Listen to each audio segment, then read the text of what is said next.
Paz do Senhor, tudo bem? Sejam bem-vindos mais uma vez nosso canal Escatologia, Princípio do Fim, né? Somos o pastor Jean Jorge. Nós vamos falar hoje sobre o profeta Isaías. O título desse estudo é A Profecia que os Judeus não entenderam, né? Na verdade, os judeus não entenderam que havia de acontecer duas vindas do Messias, né? Uma descrita em Isaías 53 como um servo sofredor e a outra em Isaías 63, apenas 10 capítulos, né, na nossa Bíblia de distância, mas que já duram mais de 2000 anos em tempo, né? Mas nós vamos começar em Isaías 52, versículo 13 e 14, que diz assim, Eis que o meu servo procederá com prudência, será exaltado e elevado e muito sublime. Como pasmaram muitos à vista dele, pois o seu parecer estava tão desfigurado, mais do que o de outro qualquer, e a sua figura mais do que a dos outros filhos dos homens.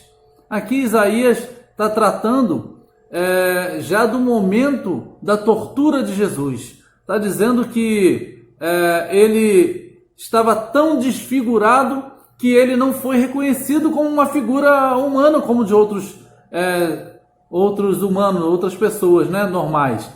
De tanto do que ele sofreu de soco, de chute, de repente de paulada e dos açoites, de tudo que ele sofreu na tortura, foi esse o momento em que o Senhor levou o profeta Isaías a ver. Por isso que muitos, né, como está descrito aqui em Isaías 53, que é o assunto do nosso dia, do nosso estudo, ele diz assim, no versículo 3, era desprezado, versículo 2, porque foi subindo como renovo perante ele, e como raiz de uma terra seca, não tinha beleza nem formosura, e olhando nós para ele, não havia boa aparência nele, para que o desejássemos.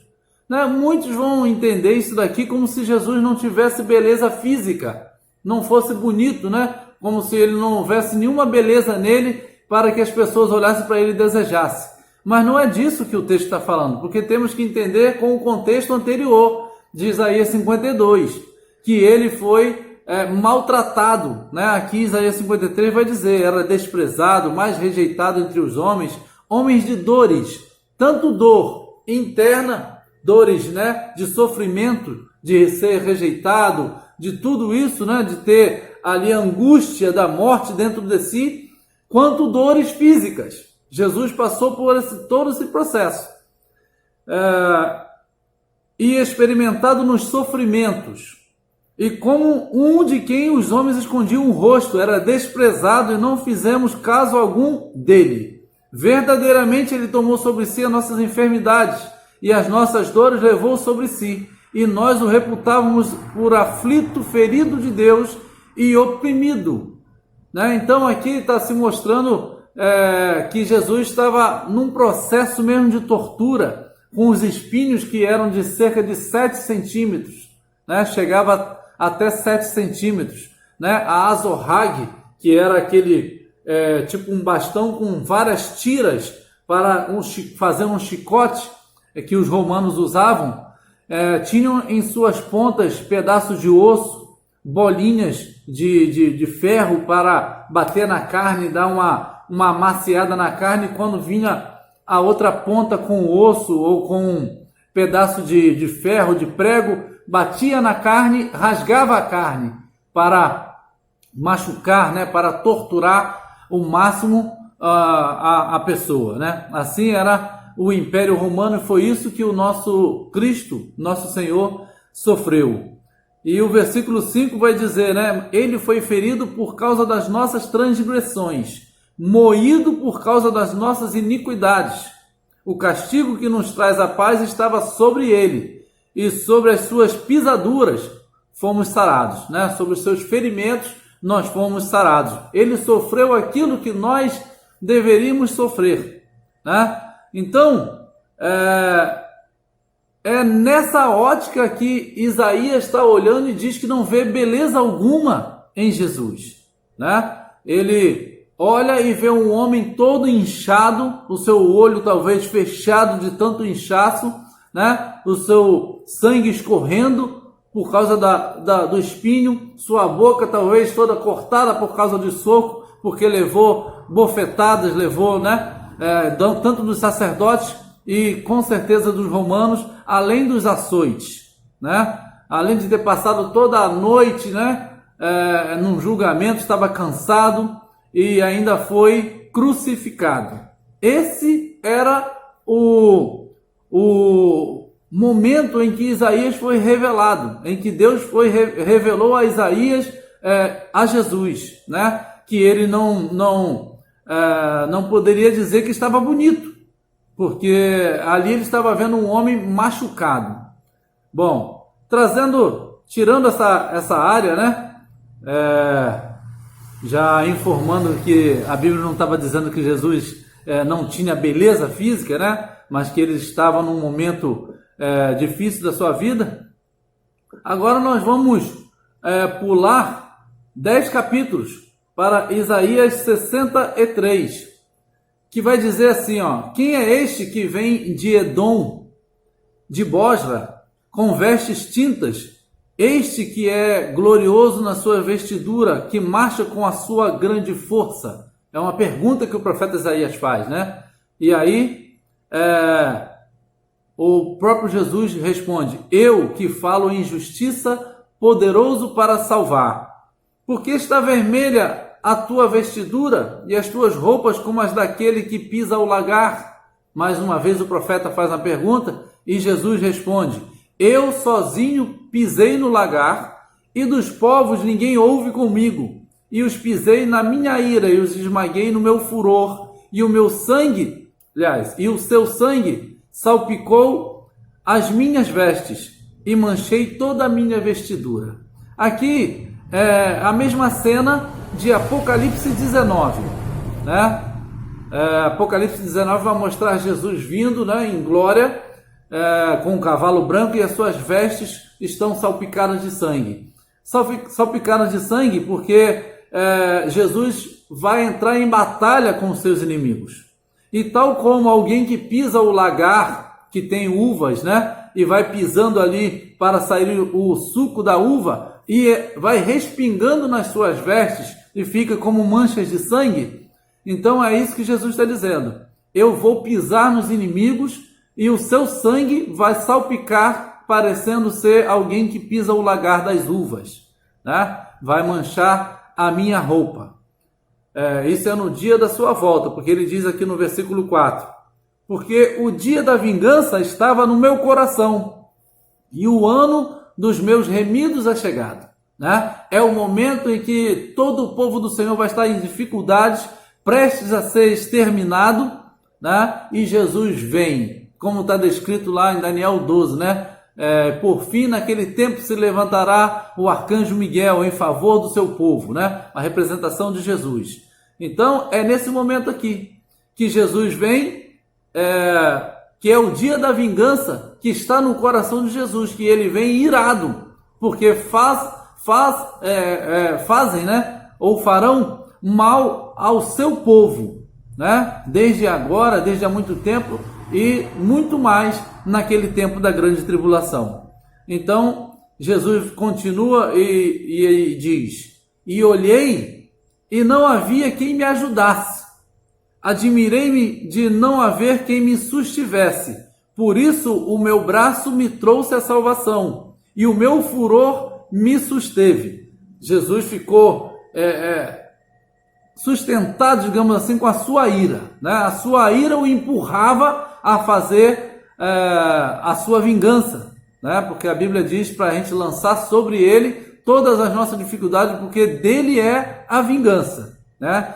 Deus não se contamina com sentimento de vingança, por isso que ele manda lançar sobre ele, porque ele pode nos vingar e não se contaminar com isso, mas nós não. Nós, se ficarmos nutrindo o sentimento de vingança, nós vamos nos contaminar com isso, né? E podemos até perder a nossa salvação por conta de ficar nutrindo esse sentimento pela vida inteira. Então lancemos sobre nós nossa dificuldade, né? Sobre Deus, desculpa, nossa dificuldade. O último versículo, tá? Versículo 6 diz: e atropelei os povos na minha ira, e os embriaguei no meu furor, e a sua força derrubei por terra. Aqui está falando de Apocalipse, vamos lá dar uma olhadinha, Apocalipse capítulo 19, quando o profeta João, né, o apóstolo João, ele declara aqui no versículo 11: e vi o céu aberto, e eis um cavalo branco, e o que estava sentado sobre ele se chama Fiel e Verdadeiro, e julga e peleja com justiça. Seus olhos eram como chama de fogo, e sobre a sua cabeça havia muitos diademas. E tinha um nome escrito que ninguém sabia, senão ele mesmo. E estava vestido de uma veste tingida de sangue. Veja aqui que é o mesmo momento. E o nome pelo qual se chama é a Palavra de Deus. E seguiam-no os exércitos do céu em cavalos brancos, vestidos de linho fino e branco e puro. E da sua boca saiu uma espada aguda para ferir com ela as nações. É o momento que ele está pisando o lagar. E ele as regerá com vara de ferro. E ele mesmo é o que pisa o lagar do vinho do furor da ira do Deus Todo-Poderoso. Está vendo aqui? É o momento que Isaías 63 está profetizando. E então, o versículo 16 vai dizer: no manto e na sua coxa tem escrito este nome: Rei dos Reis, Senhor dos Senhores. E aí vai dizer aqui na frente que um anjo chamou as aves, né, para comer a carne de reis, e o 19 vai dizer que ele viu a besta e os reis da terra. E aí ele deu uma ordem, né? Saiu uma espada da sua boca e a besta foi lançado junto com o falso profeta para o lago de fogo.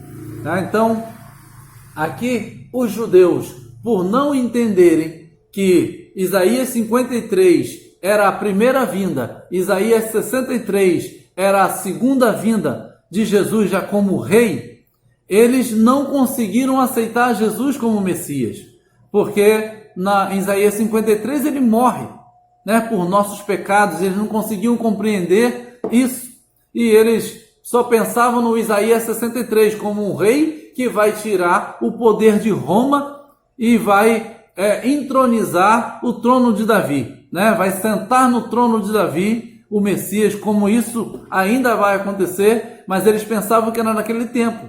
Então, como Jesus não sentou no trono de Davi, não destronou Roma, né? César, lá o imperador, não fez nada disso, então eles não acreditaram que aquele era o Messias, por justamente não conhecer que a palavra havia, né, um hiato de tempo, né? Havia aí 2000 anos até agora, pelo menos, de distância entre o Jesus servo sofredor e o Jesus montado num cavalo branco, aquele que vai voltar e vai sentar no trono de Davi, né? Primeiro Jesus num jegue e segundo o Jesus num cavalo branco. Todo mundo, eles queriam o Jesus só o do cavalo branco, né? Não queriam aceitar o do jegue, né? O Jesus que tinha o jumentinho, estava sentado no jumentinho, era o Jesus que poderia dar liberdade para eles, a liberdade espiritual, mas eles estavam muito mais interessados na liberdade física, infelizmente, né? Então Jesus primeiro quis libertá-los espiritualmente para depois vir e libertá-los fisicamente, né? E impor o seu reino e reinar para todo sempre. Então, por não reconhecerem essa diferença, eles infelizmente rejeitaram o Mestre Jesus, rejeitaram o seu rei, né? Então, que você fique com essa palavra agora para conhecimento, né? Que Deus possa abençoar a sua vida e que nós possamos agora estar cada vez mais aguardando, né, a volta do Senhor Jesus, nos preparando para esse grande dia. Que Deus possa abençoar a cada um dos irmãos. Paz a todos.